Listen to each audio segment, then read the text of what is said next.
Have you ever found yourself in a situation where you were inside a spaceship, minding your own business after your 65 years or more of activity with Weyland Yutani, and suddenly you find a Xenomorph on board? Well, maybe not directly for you, but it's obviously a very common thing within the world of Alien. Today, exactly following the philosophy of the channel, we will try to understand how to survive a Xenomorph invasion inside your spaceship, so you arrive prepared when Weyland Yutani sends you on a mission of this kind. So today we will make a real plan, starting from how to survive in the early stages, what to do in the intermediate stages, and then how to conclude the invasion, managing to return to Earth safe and sound, perhaps without making any emergency landings on the property of any company other than Weyland Yutani. Before starting though, guys, I remind you of something very important. This is a young channel, but in the literal sense of the word, we are still in the facehugger phase of this channel. This is the very first video, so I recommend subscribing if you want to continue seeing content like this on how to survive particular situations or kill particular creatures from the greatest worlds of modern fiction. And not only.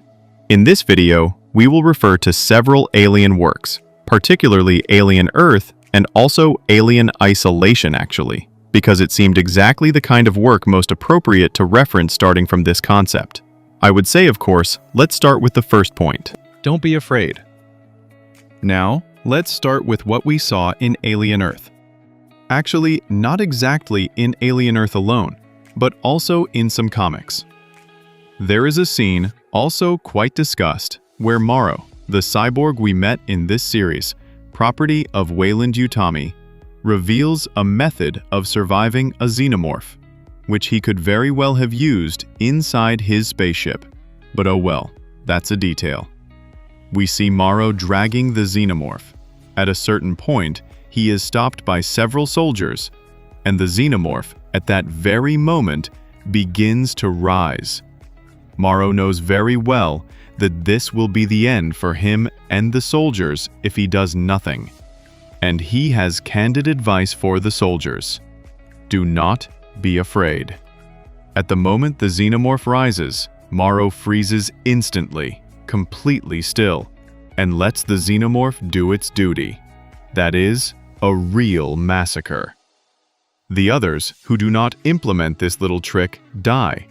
Morrow, on the other hand, manages to survive. Now, in Alien Earth, there is never a 100% explanation given for this matter, but starting from nature itself, we can begin to make some hypotheses. For example, we can hypothesize that he survived thanks to pheromones and chemical signals. Many animals on Earth, in fact, recognize fear and stress through hormones and pheromones released by the body, such as adrenaline and sweat. Evidently, the Xenomorph, which has a highly developed sense of smell and chemosensitivity, could perceive fear as a chemical signature of vulnerability or predatory stimulus. Or, without movement, the predatory response of the Xenomorph might also fail. Since many predators attack prey that runs or struggles, movement triggers the attack. Remaining still and relaxed might confuse the predator. And then there's also adrenaline and heart rate.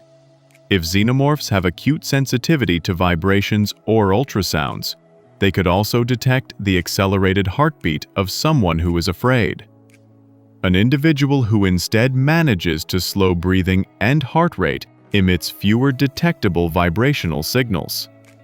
So these are the things we can use to explain that scene. Having said that, we really don't care about the explanations, because in a situation like that, you obviously don't think about chemistry. The important thing is not to be afraid. In the context of a spaceship where you may be in a crew, perhaps staying still while everyone else panics can help you survive and also buy time for the next phases. After surviving, of course, begins a very important part, the part dedicated to avoiding contact. Of course, not being afraid can help, but at the same time, you can't stay in a room for 6 hours with a Xenomorph staring at you while you pretend you're not afraid. In this case, you absolutely have to leave, at least to recover some tools that might be useful later. So, you have to avoid contact. Move throughout the spaceship in every possible way. And, as I anticipated in the intro, the best alien work that can help us here is alien isolation. Here, we're talking precisely about the survival tactics we can extract from that video game. First, move crouched and slowly, avoiding running or unnecessary noise. The Xenomorph seems to detect any sound, even from a distance, especially in a spaceship where a massacre has occurred and everything is silent. Then, try to use alternative corridors. Hide in lockers. Hide under chairs. Under pallets. Keeping calm even if the Xenomorph somehow detects where you are hiding. In alien isolation, by the way, there is a motion tracker that can also help you understand exactly where the creature is. In a situation like this, we don't know if you can have such a tool, or if you can recover it, so we won't count on it too much. That said, also sharpen your hearing a bit, which, regardless of the tools you have or don't have, can be really useful to understand if it's coming or not. And above all, never stay still. This is very important, trying to head towards strategic locations, like a place we can call the armory, which will be useful later, and also a place where you can generate an opening outside the spaceship. We will discuss that more later. And if it finds you? Now, we have tried to explain how to survive, how to try to avoid contact in every possible way. But if it finds you, what do you do? Okay, now we enter another phase, which is clearly a last resort phase. Here, it is right to use distractions. In this case, we will again refer to alien isolation, which continues to help us for this hypothesis, but also some things we've seen in the films.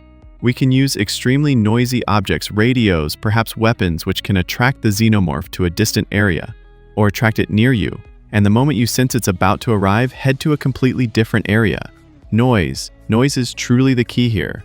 We're talking about manual alarms, even simple objects thrown onto metal. And one thing we must not forget, which can be very, very useful, is the use of the ship's artificial intelligence. Every time in a horror scenario, if there is an AI that can help, it's either evil or simply turned off. In this case, it's much more useful to use the ship's AI. We don't know in this context if it works or not, but if it does, a simple thing to do is maybe ask it to activate distant alarms so as to pull the Xenomorph as far away as possible without having to do it manually. This could be a great solution. Now, at this point, you have probably survived. At least, I hope so.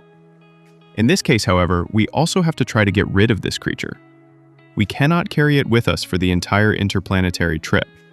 Now, how do we get rid of it? First rule, do not try to kill it.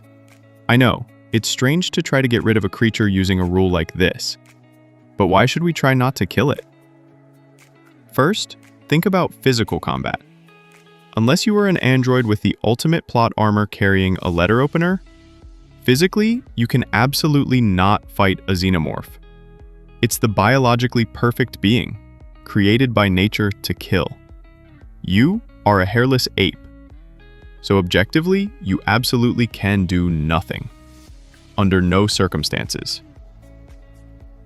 And I honestly also recommend not trying to kill the Xenomorph with weapons, even piercing weapons, even at a distance. Sure, if you have them, and if it's a life or death situation, it's better to use them and it can really solve the situation. But why do I not recommend it? The Xenomorph, being created by nature to kill, continues to be dangerous even when dead. There's a major feature of the Xenomorph never to underestimate, especially at these stages. It's acidic blood. Even if you manage to kill a Xenomorph, which is extremely hard, it will release this acid blood. Blood so acidic that it can tear down the structures of a spaceship. Imagine what it can do to your body. So the best thing is to find a way to eliminate the Xenomorph without causing it to release blood, without letting it drip or splash onto you. Therefore, avoid physical combat with melee weapons, obviously. Avoid bullets, maybe, except in extreme cases. A weapon that can be very useful, however, is a flamethrower, which can be used both as a distraction and as an actual weapon. Flames work very, very well. Against aliens, flames are evidently always the ultimate weapon. So a flamethrower can already solve your situation or be used as a distraction. Now we arrive at the final plan, the plan that can help us definitively defeat this creature. This plan has two phases, electricity phase and space phase. Now, let's talk about Alien Earth a second time. In Alien Earth, we always saw Morrow knock out this Xenomorph using a very powerful taser. So basically, it confirms that a way to knock out the Xenomorph without killing it, but at the same time without causing it to release acid blood, can be to use a strong electric shock. In this case, the Xenomorph would fall completely immobile, so much so that Morrow manages to construct a sort of cocoon to carry it. So having a taser, which could be found easily in a structure like a Weyland Yutani spaceship, could be very useful. Let's knock it out, render it totally harmless. And also, as I said in the second point, by this point in our journey, we should have found an opening, a point where to eject the Xenomorph. Now, this solution is a mix between a running gag and a way for screenwriters to close a movie when they don't actually know how to solve the situation. But if we really look at all Alien lore and take all the ways they've solved these situations, survived, and killed a Xenomorph, the most effective way is one and only one. Release the Xenomorph into the uncharted space. Then, of course, the evil corporation will arrive, take it, duplicate it, do other things. Absolutely no doubt about this. That said, it could be the best solution overall. Have it far away, in space. And technically, you've solved it. By the way, if you can really throw it out at the moment it's incapacitated thanks to electricity, it's easier to eject it. And you avoid annoying events like the Xenomorph clinging at the last moment to your spaceship. Very annoying when that happens. Guys, with this 5-point plan, you should be able to survive against a Xenomorph. If you don't survive, well, you don't have to worry too much.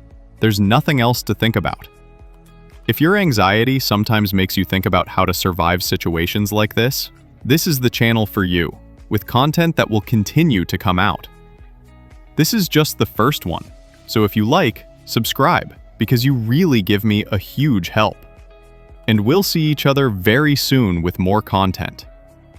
And remember, sometimes preparation time can beat even the strongest creatures.